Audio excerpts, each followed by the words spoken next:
How do you like our new neighbors? If tonight's a sample, it's going to be very lively here. I must admit, I liked it.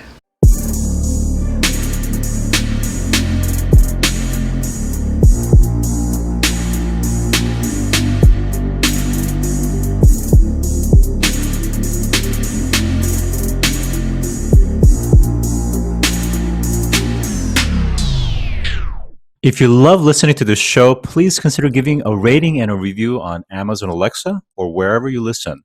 We want to continue bringing you this amazing content, and part of our ability to do that means that we need a big audience. Now, it may not seem like much, but rating and reviewing the show will help more people find us, just like how you found this show. Simply on any podcast platform, search for a show, scroll down to the bottom, and push 5 stars. It's that easy. Thanks for supporting the show.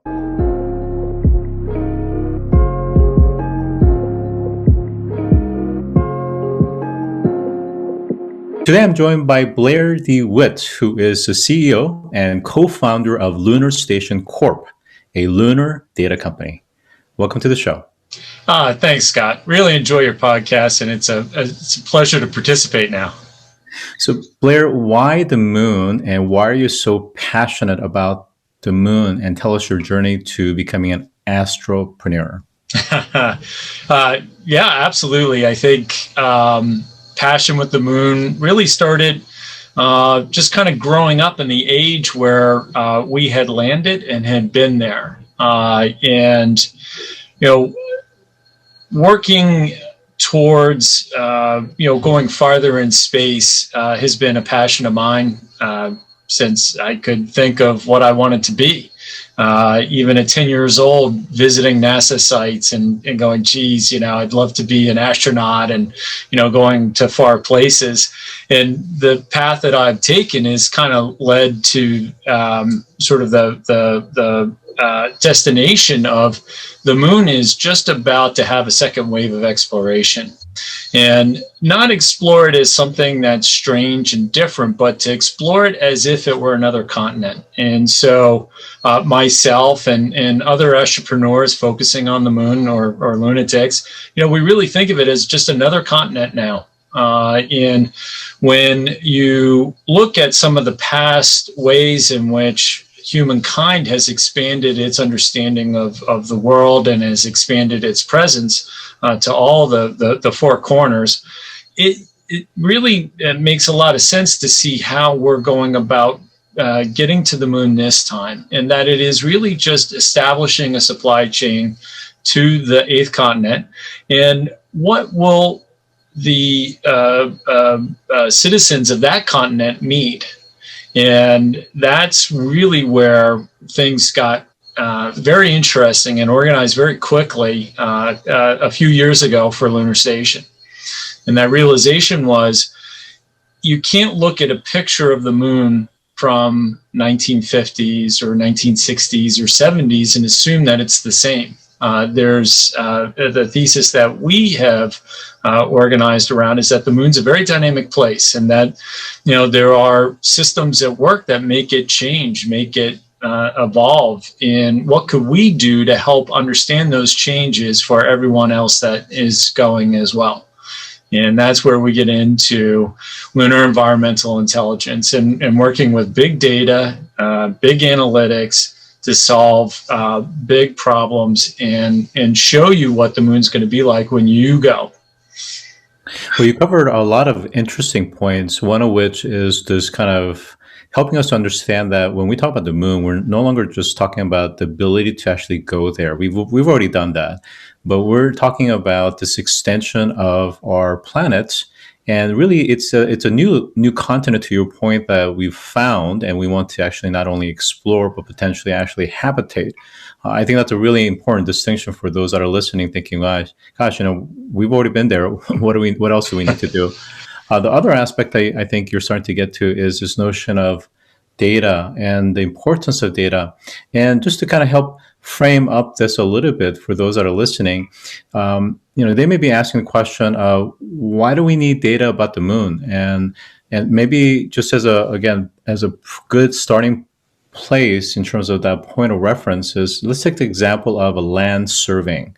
Land surveying measures and maps, the surrounding environment using things like GPS, robotic total stations, and aerial and terrestrial scanners to be able to actually map an area and then make a computational as well as engineering, decisions around that.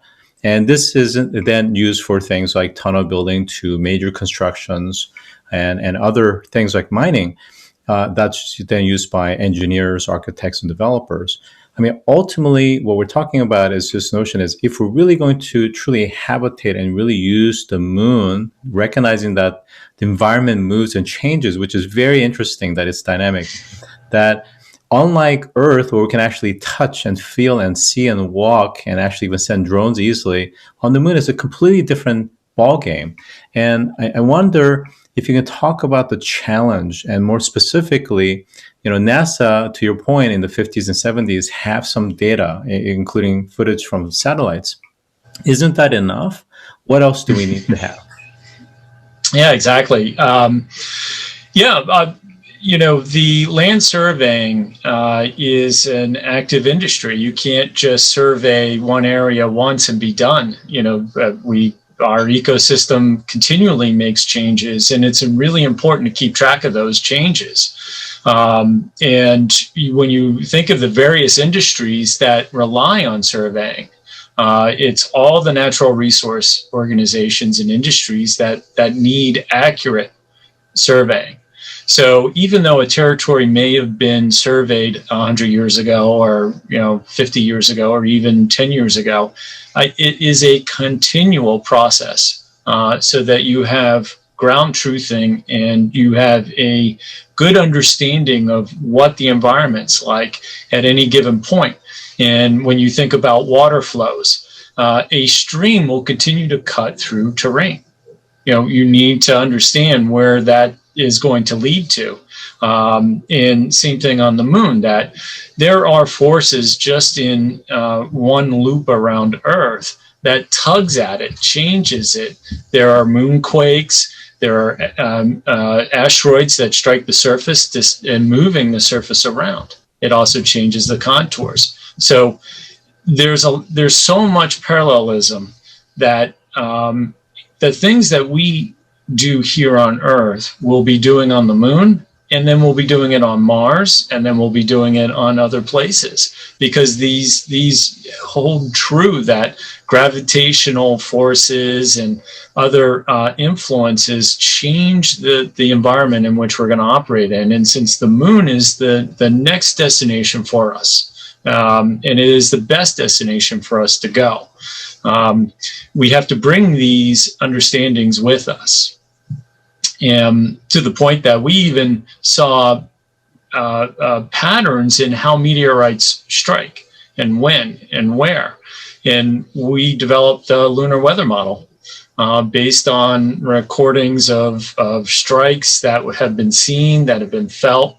And we started going, well, geez, wait a minute, there's an organic system at play here. What's that look like? And what would that do for the first missions, the 100th, the 1,000th mission? And if I'm going to go to the moon in 2023 or 2025, what's that weather pattern look like at that time? And what's that mean for our success? Lava tubes, there's so many things that we've learned here that will apply there. And so our niche of it is that surveying, that if you're going to go look for water, if you're going to go look for lithium or titanium or helium-3, you need to kind of understand where you're going to head to and what do you need to bring with to be successful. So I think you started to touch upon it, and this is getting to become a very interesting conversation because, for those that are listening, and it's hard for them to kind of fathom in terms of what are the kinds of activities that the industries and NASA and others will want to do on the moon. Can you give us some use cases or potential commercialization opportunities, as well as non-aerospace related things that, do you foresee that will happen on the moon? Yeah, absolutely. I'm going to work in a inverse direction. The first workforce on the moon most likely will be an older workforce, simply for the fact that it's 1/6 the gravity. So you have all this knowledge after 50, 60 years of walking around on Earth's gravity. What if we could take 5, 6 of that off of you? Your knees would feel better, your heart would work better, your back, and you've got decades of knowledge.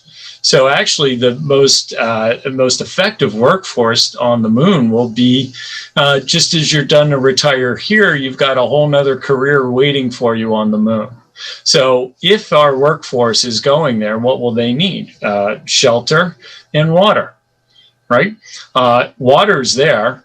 We just saw recently some great announcements upping the estimate. I think they were talking about 20 million metric tons, which is about 500 million gallons of water in a certain area. So as we start expanding into other areas, we know that there'll be plenty of water for this workforce. Shelter.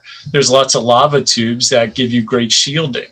And the way that you can use regolith to make structures with 3D printing, you see how all these things are starting to come through. And then from a transportation perspective, the hardest place to get to in space is just out of our atmosphere. Once you're out of there, you can go just about anywhere. The problem is weight. So if you're just shuttling people to a larger depot, and then from there going farther, that's the dream. And that's really what the moon then becomes, is this great port of call with resources, habitation, workforces. And when you think about food production, advanced material production, all of those things can happen on the moon very easily once we've established ourselves there and the supply chain is working. So it's interesting. The way you've kind of framed this is it's almost like we are creating a city, and all the services, public and private services, that's needed to support the civilization on the city. That's really what we're talking about. It's like the new frontier. It's the new West in a way, and it's a pretty broad set of ecosystem that's needed, from energy, from life support to foods and other infrastructure things. The other thing that you brought up that's really intriguing that I haven't heard as often as I would love is this notion of the benefit to the better half of your life, that we can do everything plus more because we have the years of experience and wisdom, but we don't have the things that pulls us down literally, which is the gravity aspects on Earth. That's Yep. really fascinating to actually think about sending them into space to populate our lunar cities. Let's talk really briefly about the role of robotics, and particularly as it pertains to better understanding the moon's surface, whether it's through the orbital reconnaissance or the landers and rovers. What are their roles, and how could those things be helpful in surveying as well as capturing that data? Absolutely. And the data that we've acquired already has been very expensive to acquire. It was large missions, a lot of taxpayer dollars. They were all space agency, government led, and the cost to acquire that was expensive. And what we're seeing in this next wave of going to the moon is that, like on the technology side, Moore's law has come true, right? Twice the functionality, half the price. And so that capability of sending private missions to the moon and gathering private data is really what is constituting a lunar data tsunami that's about to occur. With the missions going next year and follow-on years from there, you're going to see more and more cheaply acquired data in relative terms to what it used to be, but that the data itself gives you a opportunity to understand what is going on in a very specific location and in more locations. So it's kind of like the difference between when we were young getting a AAA triptych that would kind of lay out your drive across the country, to now just having your computer and GPS and getting as close to the ground as you want and all that flexibility. What had been done in the past was sort of like, okay, there's Apollo 11, there's 12, there's 14, and there's some data there, there's LRO going around. Times that by 100. And what does that mean? That means that every lander is like its own little infrastructure pod that can be built off of. Every rover extends the range of what's going on in that particular area as far as exploration into the quantification of resources or the identification of lava tubes that you can settle in. And then when it comes to overhead, just as we're starting to get from the big school bus satellites that have to live for 15 years to something that's shoebox size that I only needed to live for, 2 years, and then the next iteration, same thing will be going on with the moon. Right now, there has been Lunar Reconnaissance Orbiter, and it has been a stalwart and just a workhorse of gathering data over a decade. Well, the next architecture is going to be more of a CubeSat MASH that doesn't have a single point of failure, has a lot of different instruments. You can continually upgrade that mesh and get more high fidelity. But this is all data, and data is going to be the first product privately exported from the moon. That raw product needs refining, and that's where we come in, because we're the refiners of data into information. So for those organizations that are going to go and get this data, there's a lot to accomplish in just getting there. And, space is hard, and it's harder than you think, as Dr. Casey, one of our advisors, says constantly, and he's true. We're here to help those mission teams focus on what they need to do, which is get to the moon, deploy their sensors, and gather the data. Then we can help with refining that data into visualized information products for the market. And for the amount of data that has been generated by LRO, it's about 1 terabyte over a decade. And when you start thinking about all these new sensors, like the difference between a camera of the 70s to a GoPro, right? That's what's happening. So you can pack more GoPros on a surfboard than you could one camera in the 70s, right? Same thing with these landers, with the rovers. Sensors are much smaller, much more accurate, and they produce a lot more data. And so we see it in the next 5 to 10 years that we'll be talking about zettabytes of data coming from the moon. And not all of it is taxpayer funded. And therefore, not everyone has access to it. Yeah, just to frame this properly for listeners, it's really, really interesting.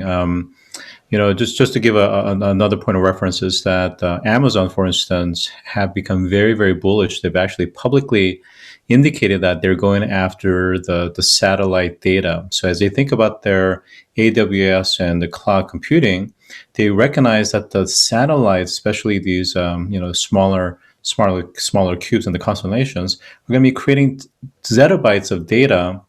And there is great money to be made, not just in terms of capturing and storing, but also the analyzing. So using that as a point of reference, would you say that what you guys are looking to become on the moon is not that different from becoming the AWS or the cloud services provider on the moon? And more, and I know you have a lot to say there. And you're going to be sending your own resource processing robots on the moon to gather, process, and supply these resources to others. And to your point, I mean, we're talking zettabytes of data. It's massive in terms of what we think about, not just volume, but also variety and velocity of the data and the kinds of analysis that can be done. Yeah.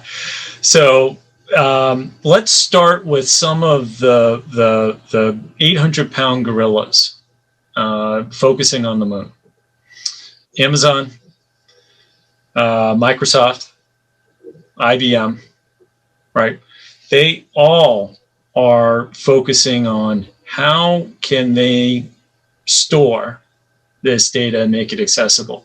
Does it get stored there on the moon? Does it get stored somewhere in between on orbit? And how about down here? So there's a lot of parties running into this, and there's a lot of infrastructure to be built. And so the information highway, just as important as the rocket highway to and fro the moon, it has a lot of moving pieces to it. Even Nokia's in this. They just recently announced they're going to put 5G on the moon, which is great, because when you start thinking about all these other elements that are there, that's part of the infrastructure. For our piece of the puzzle is with the analytics that we're going to provide, and provide it for all this new data that's going to be generated. We actually want to participate in some of the new data generation. You're right. And so a fun fact about being an analytics company, you get to see where all the gaps are. So we know exactly what kind of remote sensing we want to do and why, because we know where some of the information gaps are. But there's room for every type of organization to send data generators and aggregators to the moon. There's plenty of room. And because there's so many resources and there's so many places to go. Everyone's talking about the southern polar region, but that's not really the ultimate goal. It's a critical part, but it's not exclusively the only place to be on the moon. And so with such a large continent to kind of understand and to target, it is going to take a lot of different elements in place. Now, for the rovers and the different instruments it's going to take for these sensors to get deployed, it's really fascinating to watch the private rover companies start standing up and making their rovers available for sale for industry. And I think a lot of it is you can go to the various industries and see parallels when you look at energy companies. There's a lot of surveying that's going on. They do a lot of drone and remote reconnaissance of areas, and then they start setting up their processes to capture that energy, and then there's transportation. Well, that same thing's going to happen with the eighth continent. When you think about healthcare and pharmaceuticals, there's a lot of different environments in which they do research. When you take a look at the pharmaceuticals participating in the International Space Station, and why are they having drug manufacturing in low gravity? Because when you get into crystalline structures, Earth breaks crystalline structures like crazy, but if you take the gravity away or put it in a low gravity, you get a massive production of crystalline structures that make it much more efficient for the drug to be distributed through the body. So there's so many advantages. Budweiser it has a germination project going on the space station, because they want to, how do you germinate crops in that type of environment? So there's all these things going on, and you have to pick the right places, and that's a kind of bringing it back to where we want to help, is that surveying, like where's the best place to set up a Budweiser brewery on the moon. I'd love to be on that project. So I want to talk about something that I'm sure that the listeners are thinking, which is, the moon and some of these commercialization opportunities sounds great. It sounds large. I mean, it's going to happen in just a matter of time. But that time, is that decades out? And I just want to kind of frame it properly in the sense that there is this sense of urgency, but also activity, in the sense that we know, and I think China has actually made it very public, their ambition to make the moon their depot, whether it's a gas station or whether it's a port of call, like you said, that provides all the necessary services, not just for ISS, but other missions outside of the moon, certainly as we look to have aspirations to go to Mars, for instance. Why is it urgent for us from the perspective of the US and kind of North America, Canada included, to be on the moon and to make sure that we have leadership when it comes to this data? We're going to need a few podcasts to really fully answer that. That's a great question. And the reason why we talk about the moon as a continent is because it's not the claim of any one country. It doesn't belong to one particular group or another. It really is there for all of us. And China has been pretty aggressive in formulating their plan, executing their plan, and being consistent with their plan. And the fact that their mission on the surface of the moon has been running continuously for over 18 months now is something to be, congratulated. That was a big ask, and they've really done well, and they have very ambitious plans for things that are on orbit, on the moon, and then to Mars. But I would say that what is really happening is that all the different government agencies, ESA, NASA, Russia, and even in the Middle East, there's this opportunity for them to support and create environments for private enterprise to get organized and to go, because ultimately private enterprise and commercial entities can do this very efficiently and create a lot better information curve about how to do this successfully.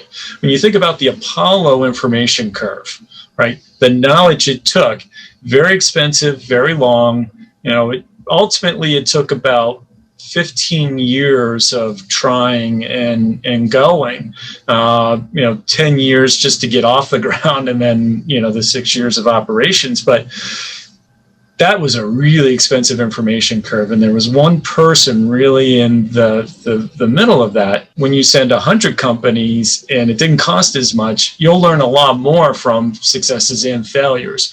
And the robotics part of this is to minimize the cost of the failure.